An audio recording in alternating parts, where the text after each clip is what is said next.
अस्सलाम वालेकुम वीरो, मैं तुहाडा वीर ज़हीर जट सोहने पंजाब दे दिल लाहौर तो।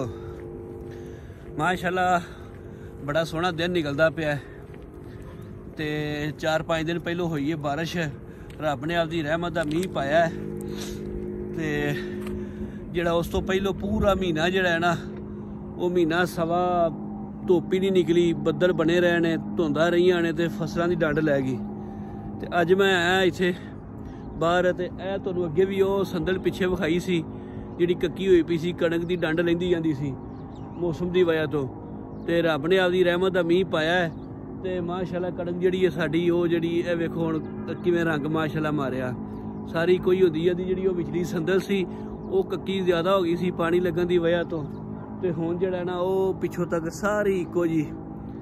ते रब अगे दुआ है कि जिहड़ा ना ये सारे खानी नसीब करे ते जिन्ना होर भी वीरां भी बीजी कणक रब उन्हां दे माल दे विच बरकत पाए, उन्हां नूं खानी हंडानी नसीब करे।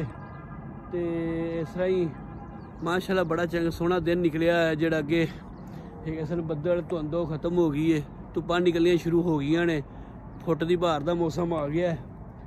ते माशाअल्लाह जिहड़ा ना अज वेख के ते बड़ा दिल खुश होया है, मौसम खुल गया। ते ऐ जी साडी कणक